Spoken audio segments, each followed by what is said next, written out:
So in about 60 seconds, we'll all be streaming live to the world. Oh.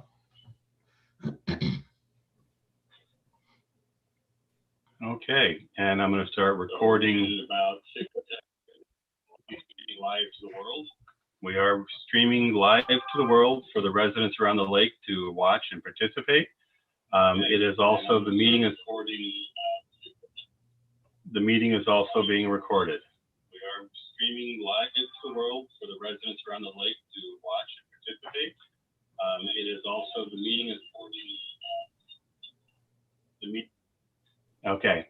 I was warned that if I don't shut down that particular window, I was going to hear myself talking the whole time. So yeah. Just remember that. I shut it down. I was wondering why is someone echoing what I'm saying? Okay. So Mark, you want to go ahead and start us off on the meeting then, sir? Well, yeah. Mark Pfeiffer, I'm the chair of the Lake Management District Citizens Advisory or Citizens Committee, whatever. And fortunately, I think Mary Dodsworth is the only other member of the committee, are we a committee? I think we're a committee. We are a committee, and I believe that Richard Martinez is on the phone. Are you not, Rich? Yes, I'm here. Ah, there he is. Yeah. So this is the second meeting of this calendar year. I missed the last one. I forgot.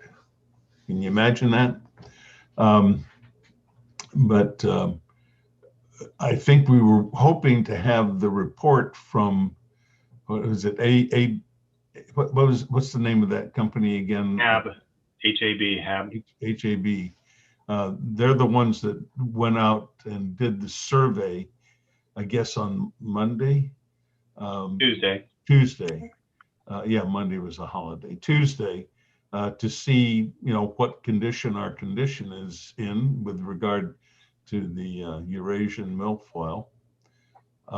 But apparently we don't have that report as promised. But otherwise, if do you want to let Janet Spingath speak her piece, or do we have other business that you need? We do actually. The first thing we need to do is ask if there's any public who wish to comment. Okay. And I'm not seeing anybody out there in the, there's nobody. You've got 2 phone-in, call-in listeners. If any of them wish to speak, they have been freed up to talk. And I'm not hearing any comments. Kurt, where's Janet? She's right here with me.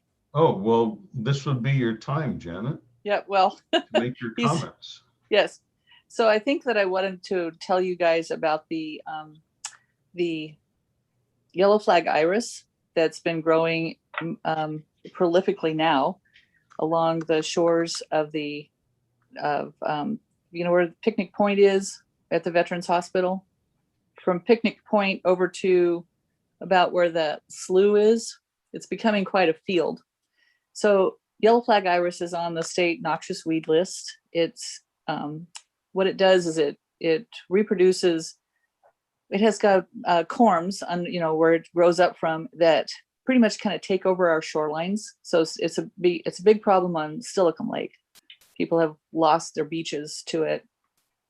And geese, Steilacoom, what? Oh, yeah, Lake Steilacoom, over by, they have. Oh, okay. And so it's spreading around our lake. And one of the ways it spreads is that the geese really like to eat the seed pods. So I'd like somehow to get out that if you've got this stuff growing on your beach, you should dig it up. It's easy to get rid of if it's in small patches, which means, maybe 2 feet across. After that, it's going to be nearly impossible to dig up the roots and get rid of them because all it takes is a little bit of a piece. But when it makes its seed heads, they're in these pods, and it's really easy to just go break the pods off. And doing that will at least stop spreading it to your neighbors.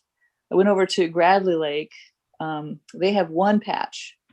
We've got quite a bit. Stillicum Lake has a lot, to the point where it's a problem. So it's something that I want everybody to be aware of. It will take over our beaches. Any questions about it? How close into, what is pretty much the average depth of water that those corms grow in? They don't grow very deep, so it's going to grow right on your beach, and probably, where the high water mark, it's probably going to be there and just a few feet down the beach, depending on the depth of your beach. It's not going to like it too much on steep beaches. The people that have shallow beaches are going to be losing them, unless we can stop this thing. Okay. I have a question. I have a question, Janet. Is it possible to get a work party organized to go around the lake? Because I believe that, and I, for one, would think about the pseudocora, and it's a yellow pseudocora, I believe that this is. You use it in flower arrangements, and that's exactly the kind of usage we don't want. But if we could get, you're laughing, so I know that sounds funny, but I know we have it on our beach and I pull it. But if we had a work party that we could work in tandem with other people and go around and eradicate it, instead of relying on people or homeowners to take care of it. Not everybody lives there. So homeowners if they're absentees, it won't work as well. Just a question. I think that's a great idea. And I think it would be a really good way to promote more community in the lakeshore community. So we get to know people. I'd be happy to be part of that work party or informational party. I think our best bet would be to do it when people are out on their docks. Otherwise, I don't know how we're going to reach them.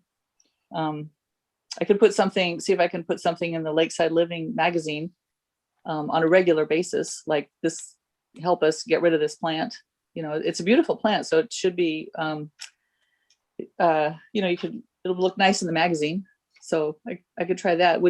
Kate, would you be willing to go around on I don't know, we could kayak or canoe or something?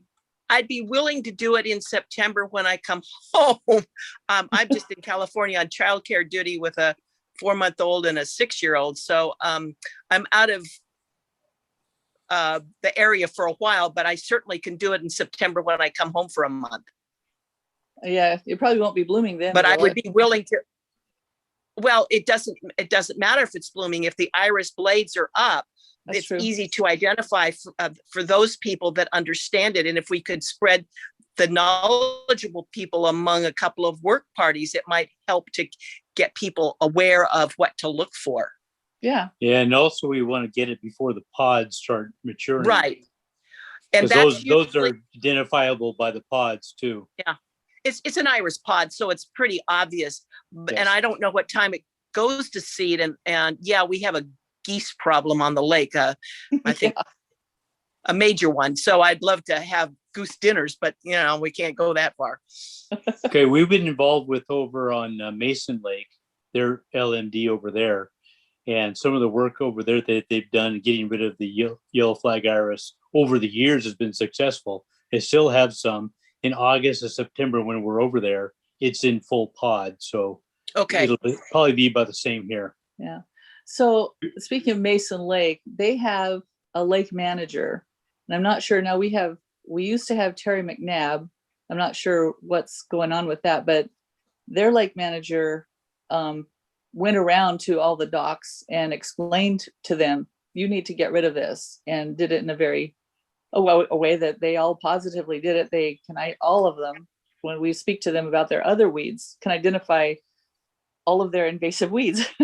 I'm just amazed at the knowledge that these homeowners along that lake have. They get together once a year and they talk about the invasive weeds. I think they also invite the Mason County noxious weed control person to come speak and talk about weeds.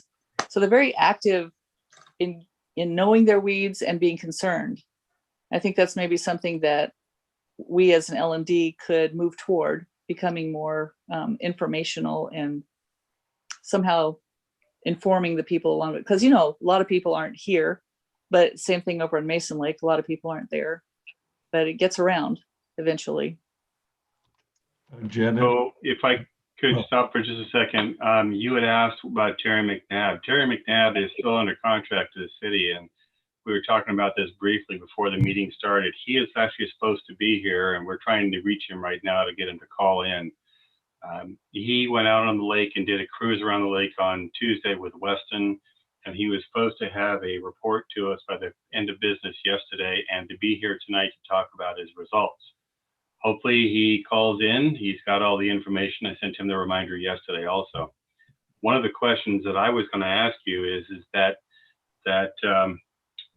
yellow flag iris, is the only way to remove it by pulling, or can it be chemical application to remove it too? Yes, it can be chemically removed. So that is an option. It is a noxious weed, as Janet indicated, and so the LMD can actually fund the removal of that, and that can be part of the work plan, as opposed to relying on volunteers to go and pull weeds. Yeah, and Mazapir is one of the most common products to use. There's different brand names, of course, but that's one that probably the best on it. So that this is something I think that we need to explore with Terry, what he saw out there, and if he didn't see it, then we need to point out to him where it's at, send him back out there, and get an assessment from him. Weston's got his hand up. Yeah, so Terry specifically took me to that patch just north of the main VA hospital there and pointed him out. So he's very well aware of it. Okay, that's good. Thank you. So that may be part of the work plan once we get the report from Terry, that you all can tell us how you want this this funding this year spent. That can definitely be a part of it.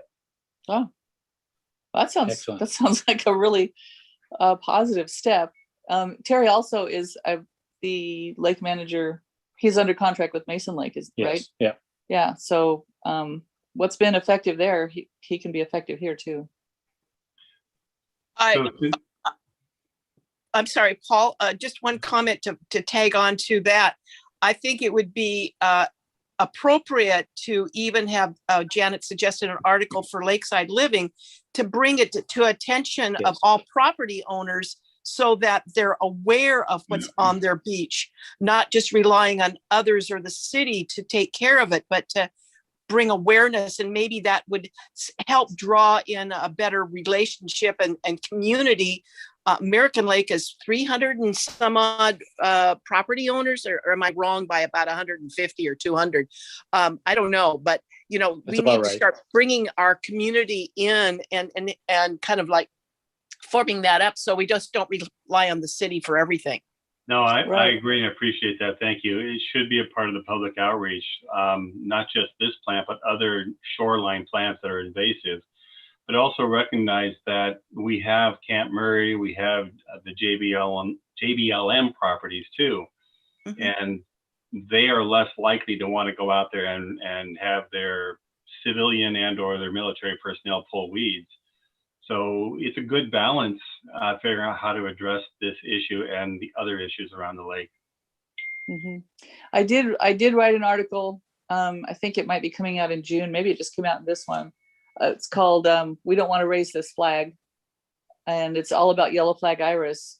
But I think it could be something that just maybe we could have pictures of the invasive weeds in our lake all through the summer in that magazine, you know, like starting in May. It's in Lakeside Living, Janet, because that's where I found out about it.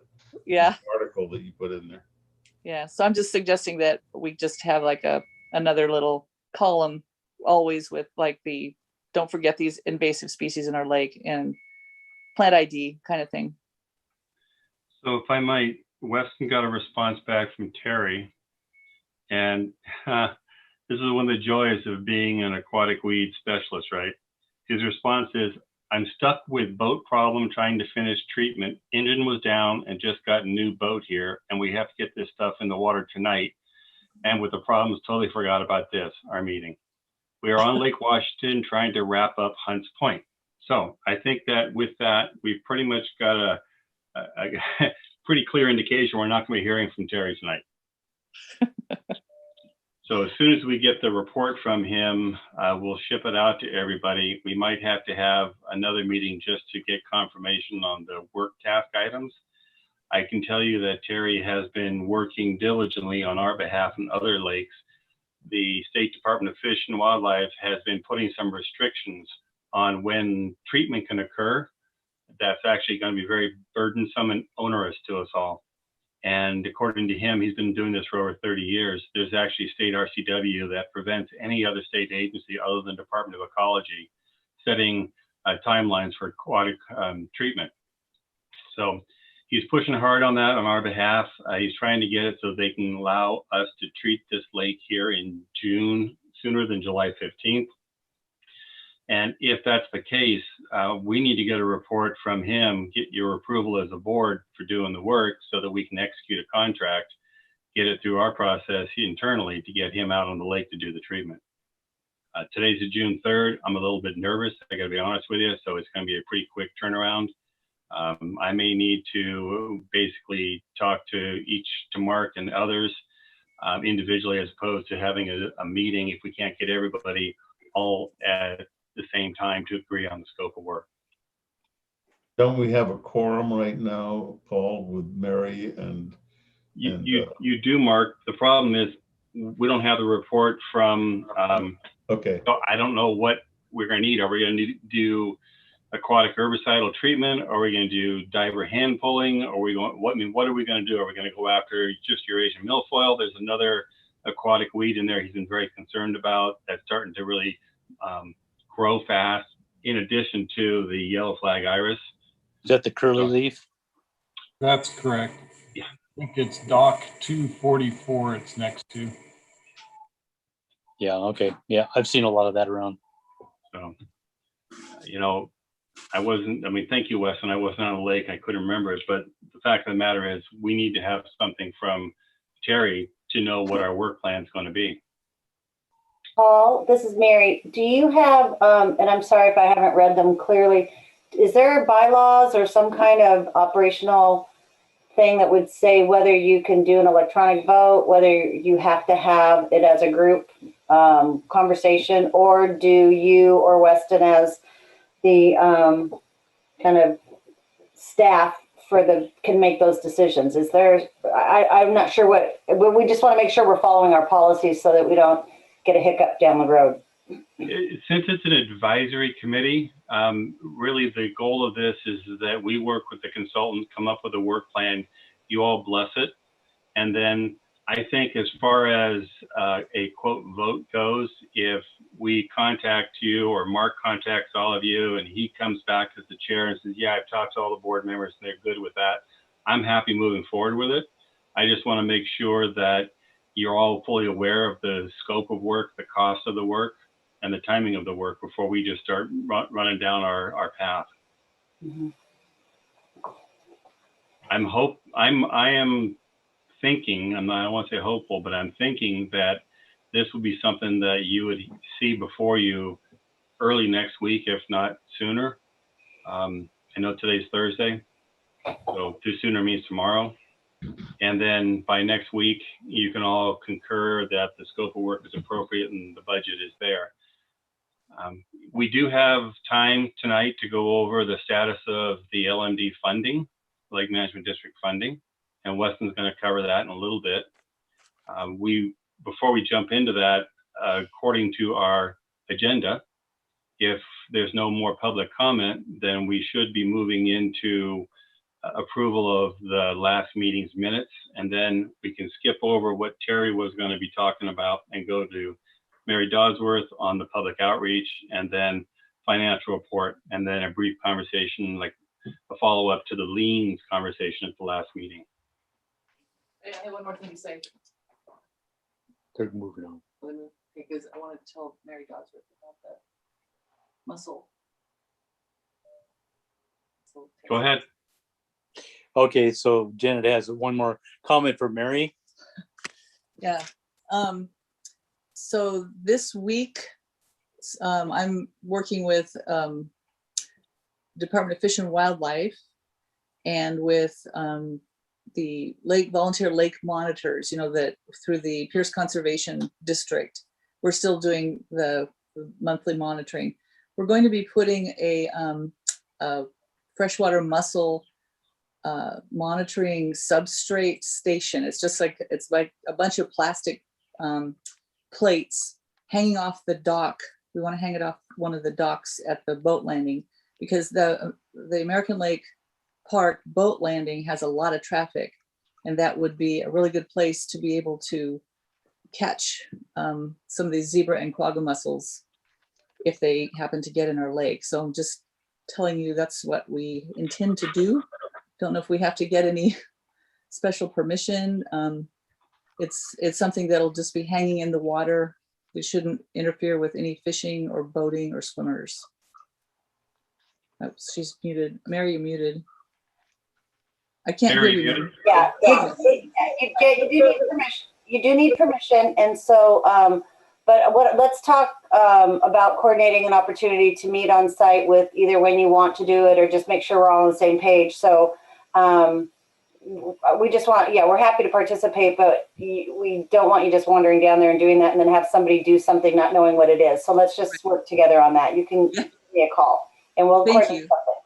All right, thank you so much. Yeah. We have two people with their hands raised. First one is Corinne. Hi, I'm Corinne Barker with the Washington Military Department.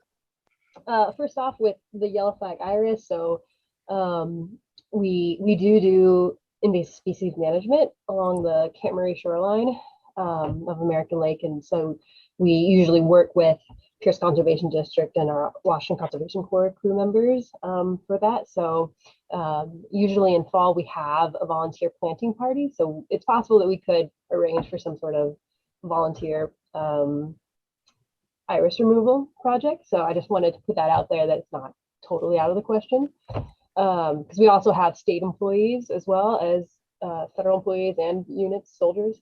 Another thing, I've noticed a turtle along our shoreline of American Lake, and from what I can best determine of its species, it's the red-eared slider, which is an invasive, it's a common pet store turtle. And I was wondering, I just wanted to put it out there, as the first time in my 3 years in this district that I've seen any turtles on this lake, and I wasn't sure if anybody else had ever seen them before. We had up in Richmond. Yeah, one thing with it is, if it is somebody introducing their old aquarium into a lake, that is another means by which aquatic invasive plants get into lakes as well. So potentially as part of public outreach, that could be something that is mentioned at some point to make sure that people along the lake know that they can't just dump their fish tanks or their amphibian tanks into the lake.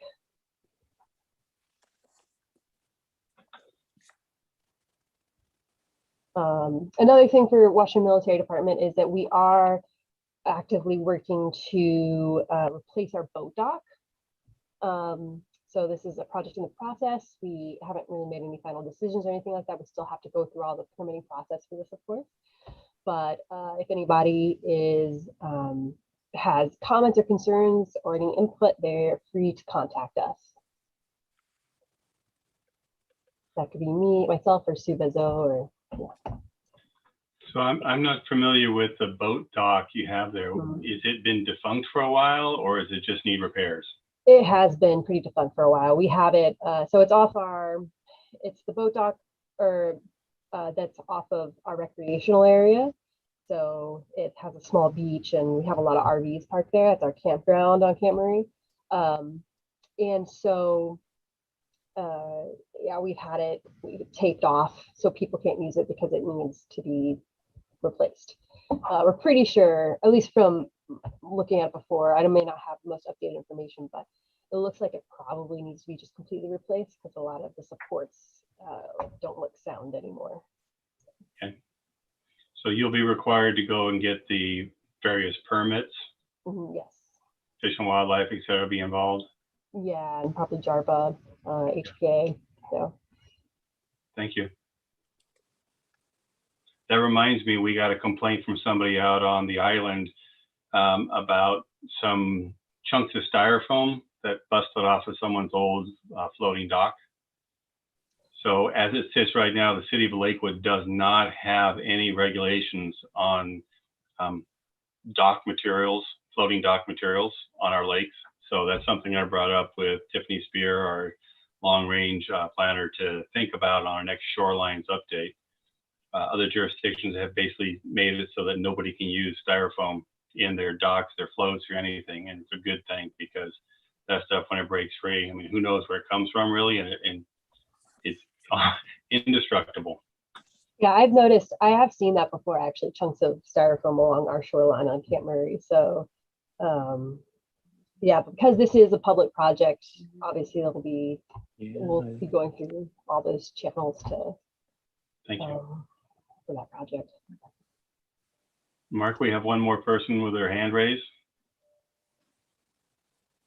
Who's that? It's your wife. Oh, yes, Kate. And she's muted. You're muted, honey. You got to unmute. Okay. Yeah. I noticed a lot of styrofoam on the south side of the lake where we are, the American Lake Park side. Also, what I've noticed in years past is a lot of pilings that work free from docks, and they end up on the south shore because that's the prevailing wind. So Sure. is it just normal for property owners to have to remove the pilings that have broken loose from other people's docks? Does the city have any protocol on how to handle those things? Unfortunately, no, it's just property owner to property owner. If someone's dock breaks loose, if they've got numbers on it, then you can call them and say, come get your dock. If chunks of their dock break loose, you don't know where it came from, then it's just debris that floats up on your shoreline, and you can either like it or you can remove it, I guess. If it's a nice log, you can set it out as a break. But other than that, no, it's on the property owners to address. Yeah, Paul, we had 3 or 4 of those, and I can.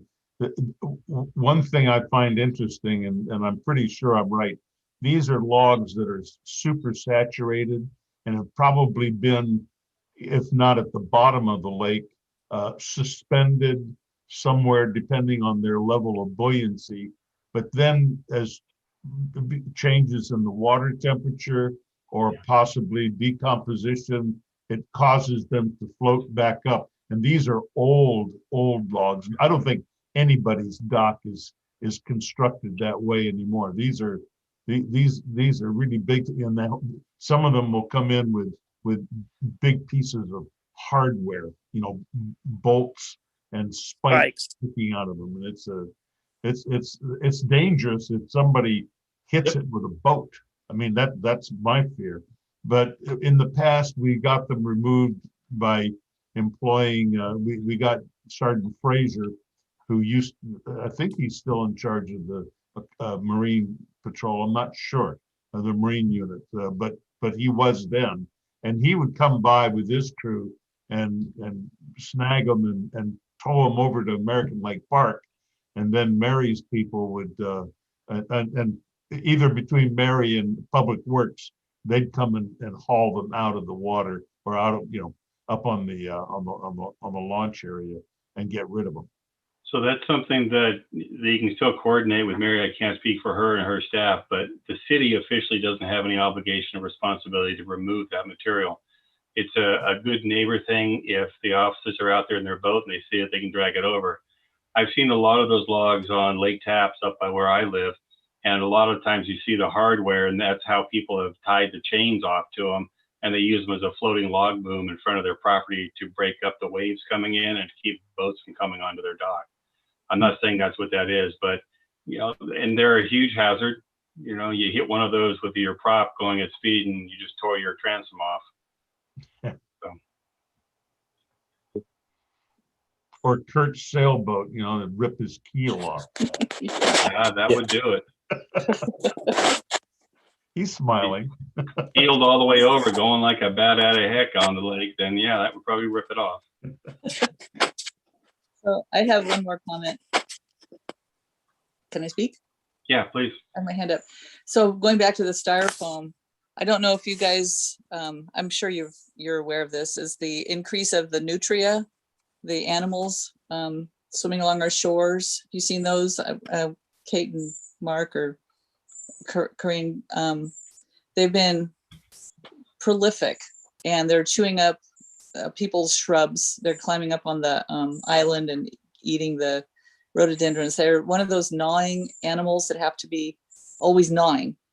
So they really like styrofoam. They like to get in there and they dig in it and they put their food in there. They have nests in there. And so they've been spreading all over the place. They are an invasive species and it is illegal to transport them. So and of course we can't shoot within the city limits. And so the only way to get one is to trap it and then drown it and then dispose of it in your garbage. It can't be moved anywhere because of its invasiveness. And they are full of putrid diseases, is all I can say. So we can't really touch them either. But we trapped one successfully on our beach last summer. And we affectionately called it a baptism. We baptized it, yeah. So some of the residents are lending each other their traps to try to get them. And it seems like that's probably adding to the styrofoam problem. Just an observation, we'll need to go back and take a look at the formation language of the LMD, because that may be something that the LMD can fund, is a control program for nutria. I thought we had excluded animals out of that.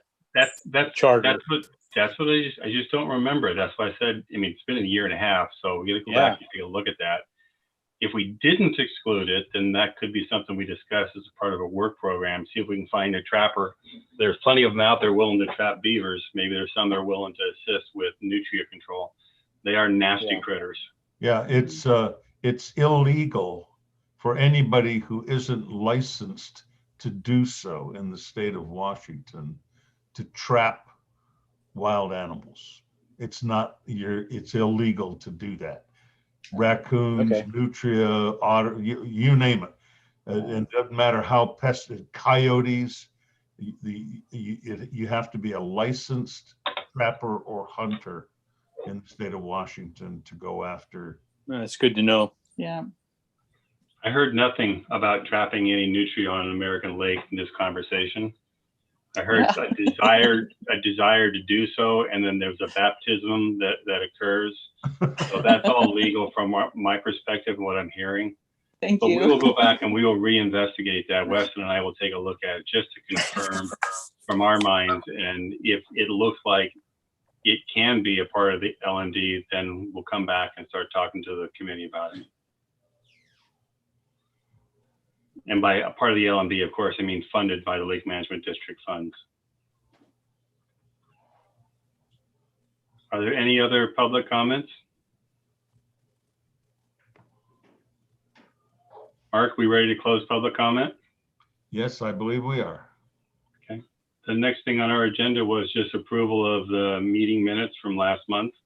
Those were sent out in the meeting announcement as an attachment also. Does anybody have any? First off, do you want to have a motion, Mark, or do you want to just move through it?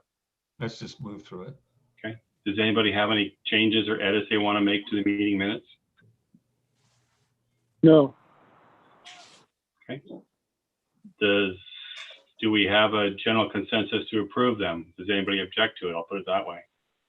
I motion to approve the meeting minutes from the last meeting as presented. All those you in favor? Voting members? Aye. Mary, you got a thumbs up for me? All right, thanks. Officially, unanimously approved by the members. The next thing on the agenda was the discussion by Mary on the public outreach postcard that she had indicated could be developed. Mary, do you have information? You're muted. There you go. I'm sharing my screen. So this is the document that, can you see my screen? Yeah. Oh my goodness, that's big. Let's turn it down. So this was the newsletter that we sent out a year ago. We're happy to update it as well. And so just listening to the information tonight, you know, we can do as much or as little on it as we wanted. I believe we direct mailed this to everybody because we didn't have a good email list. I'm not sure where we're at in that process, but we should probably decide how we want to distribute this so that we can better decide how, you know, size and capacity. But we direct mailed it because, again, it was early in the game and we didn't have a good email list. So, but it was kind of a way of introducing, initially it was to introduce people to the board to help gather email addresses so it could be more successful in sending information out, maybe a little clean and green. We talked about specifically the idea of creating like a web page that's updated. I think that would need to be something that either someone from the district or a board member could maybe volunteer if they have those skills to, you know, it's a place to put information on the invasive plants that we talked about tonight, the studies, the reports, the budget, etc. There's lots of things we can do, just loading them on a web page. I think that's helpful for folks to get the information for anybody that's looking for it at all hours of the day and night.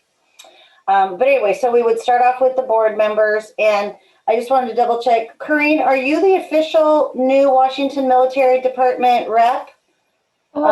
So I'm here representing for Sue Vezzo. So I think it's mostly myself and Susan, our environmental program manager, who will be here representing the Washington Military Department. Okay. I can't confirm that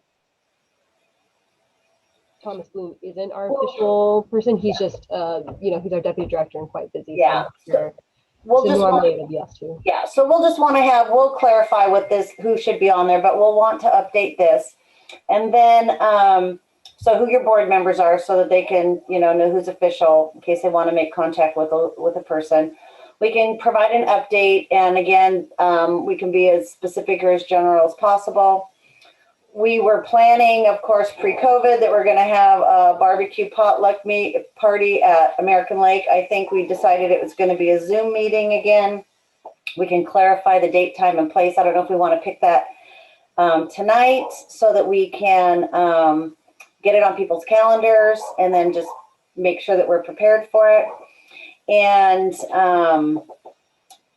then again, get people to join our email list, or we can post the website for folks, and then we'll decide if Paul or Weston are the point of contact. So, you know, we could put in a little article, a little thing about, you know, the invasive iris that you talked about with a link to an article. I mean, there's lots of things we can do. It's just text, so it's easy to do. But it would, and we could also have it posted on some type of a web page if we have that, so that people could access it.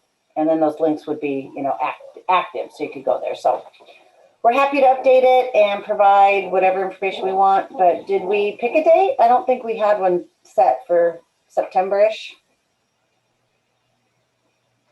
The next meeting is tentatively scheduled for September 23rd. Oh, okay. That might be a little bit late for an annual barbecue. Well, I don't think we're going to have a barbecue. I thought we were going to just do another Zoom meeting. I thought that's what we decided with. That's true. Thank you, Mary. I'm sorry. Everything else, yeah.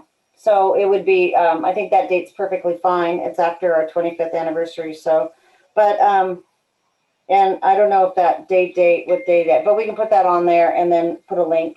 Again, we did that last time so folks could get that information. Sure. I was looking at your postcard and seeing the hot dogs, and I haven't had dinner yet, so I was thinking barbecue sounds really good right now. I agree. But we'll update it. We'll make it look, we'll probably keep the same top just because it's simple and it gives recognition for what we did before. You know, those are easy to do. We're happy to get that out this month. And we'd send it out to everybody just for concurrence on it. Maybe, Paul, when you send, if you're going to send something out on the budget or the report. But we're happy to update this based on the information that we have in the next week or so. Seeing what you have on the screen right now reminds me that we do have the council appointing Peter's position again coming up on the 14th of June. There was a little confusion with Peter that he needed to actually submit the application. So I talked to him last week. He's mailed it to me on Friday. And since the council hasn't done any consideration, his application is back in the queue again. So he's in the queue for review. And they will be making a decision, I think it's on June 14th. So that'll give us plenty of time to get that all worked out. Any other thoughts for Mary on the postcard? Are we thinking that we're going to direct mail it again? I don't know who the keeper is of the list. But this was like an 8.5 by 11 piece of paper that we had printed. We actually don't have, or at least no one's been able to share with us, an email list of all the property owners around the lake. Yeah. We were trying to use that to notify them of a couple different things, but the opportunity to serve on the board, but didn't have it, so we just had to mail out flyers and also put it in the paper. I don't know if people around the lake be willing to give up their email to be a part of this. Well, I think that what we should probably think about is, how often we're going to do a mailing just for cost and, paper. And if we're going to do one a year or twice a year, being kind of strategic in what we want to give them for information, we could easily print on the back of here budget information. We can print all kinds of stuff. So, if you can get a 2-for-1, that's always good. So when do the bills go out? Did they always go out? In the spring, but I have another thought for you and for the rest of you. Until this year, we have not been able to have more of an interactive web page with individuals, but we now have the ability to, and we're using this on our big construction projects, where people can sign up on the project website to get notified when there's postings, new information on the project website.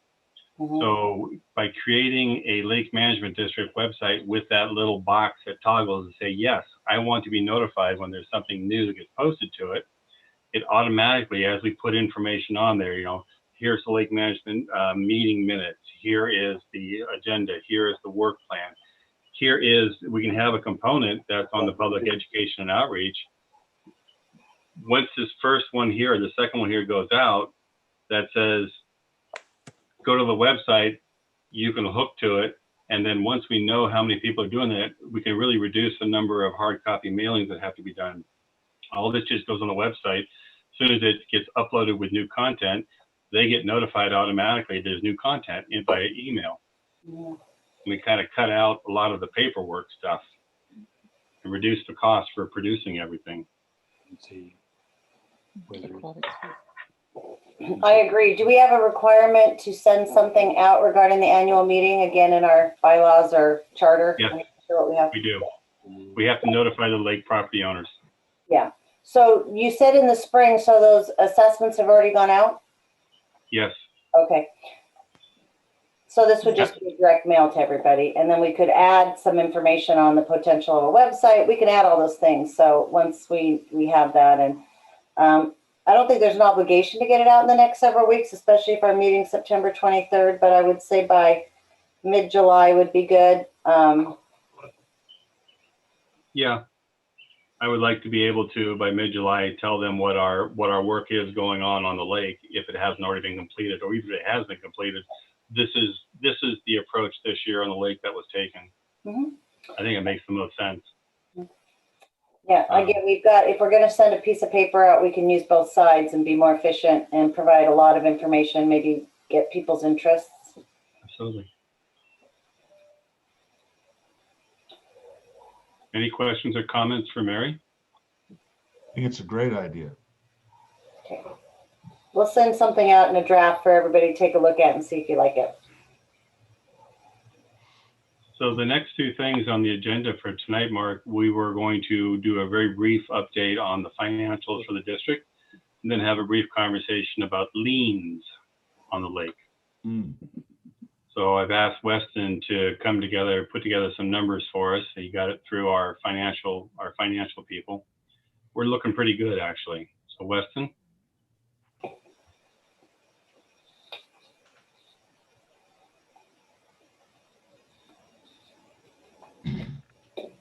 All right, can you hear me all right? Yep. So this is a very simple life to date, kind of where we're at with the budget. We began the year with $31,235.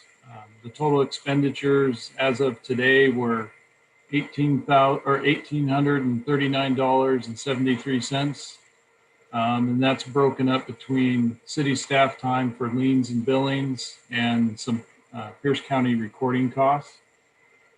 So that leaves just under 30,000, and then the revenues are expected to be about 33,000. So that puts you at, as of today, including the anticipated revenues, at about 63,000. Now there'll still be some expenses for Terry's survey and any staff time or such similar issues with liens and billings. But that still is, like Paul mentioned, a fairly good budget to work with if there's more work to be done on the lake. So And we'll know what else you want to add on that.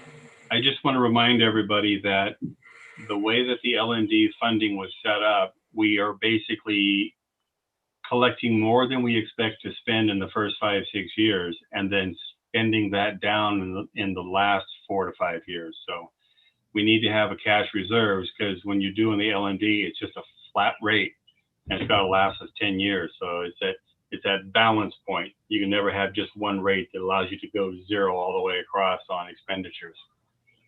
So we're doing fairly well. And so I would say we probably, and by the way, this also does not include contributions from JBLM. Okay, so when we're looking at this, we would go and apply the same percentage distribution for the lake treatment like we did for the first lake treatment. So we would look to find out what the total work was, what the cost was from Terry, figure out proportionally what cost of that needs to go to JBLM and have them fund. We'll talk to them, make sure that's going to be coming through okay. Okay, so district's looking well, looking good. I'll just transition over and tell you right now that we have a grand sum total of 3 properties that have not paid their assessment. 3 properties. 2 properties are owned by an LLC, and the bills were based on what I think is going on is the actual LLC administrator that we were able to track down is a gentleman who lives in Seattle. So I don't even know if he got the bills. So we're going to reissue the bills for those 2 properties up to that address we have for the LLC in Seattle. The third one is a property over in the over by Harry Todd Park area, and I attempted to locate one of the 2 people listed on the title. Put a call into that person's office downtown Tacoma. Not sure if they're actually living there or whether they just own it. The funny thing is the person that I contacted is actually an attorney in an attorney's office. Have not heard back. So those 3 properties have had liens placed against them. Now, as you saw in Weston's discussion, there's $238 or $74 in lien fees from Pierce County, plus our staff time to actually process these liens. But according to looking at the ordinance that allows us to file liens, we actually have to do it at the time that they have non-payment. I was hoping that we'd be able to like delay it for a year or 2 and then do it, but no, we've got to do it immediately. So those properties do have liens, and if they don't pay, we'll just continue to lien the property at, more and more. The downside is for the 2 properties, if it's an LLC and the guy is evidently well known for buying foreclosed properties and doing work and flipping them, he has no interest, will probably have no interest in actually paying this, and we'll look to have it come out of the sale price when he flips it. So the good news is the money will be coming. The bad news is we won't get it for a while for the district. But when you look at the financials, you know, so over the 3 properties, maybe we're at $500–600 of non-collected fees. It's not gonna hurt badly. We'll still be able to do the work, but we'd much rather get the money. We will get the money. We'll use that for hot dogs next year. Yeah. Okay. We need a sinking fund for the picnic when we actually have one. It should be a pretty good fun by the time we get around to it, since we've missed, it'll be 2 picnics, and maybe it'll be the 3rd picnic next year if we're lucky. So we'll buy the good Costco hot dogs instead of the other ones, the chicken dogs, right? None of those little wieners, right? That's right. We want the footlongs. Okay. Get some chili. Yes. So Mark, that was it that we had on the list of items for the meeting tonight. I was proposing that the next meeting be September 23rd. We don't have to finalize it, but it would be good to know if any of the board members who are currently attending think that that's a bad date. And if you don't know for sure, please check your calendars. Let me know, or Weston know, so that we can start doodle poll querying you all to find out what's a good date. That date works for me. Yeah, that's good for me. Okay, Mary's got her thumb up, so I've got 3, so 4. Okay, thank you all. I appreciate that. Is there, Mark, is there anything else that you would like us to discuss? No. Do any other board members have any topics they want to go over tonight? Okay, hearing none. Okay, thank you. Hearing none, then I'm going to propose that we close the meeting at what time we got here? 6:52 p.m. Okay. I second that one. I'm getting hungry. I haven't had dinner either. All right. Thank you all for your time tonight, and we'll be back in contact as soon as we have information from Terry McNabb on the work plan.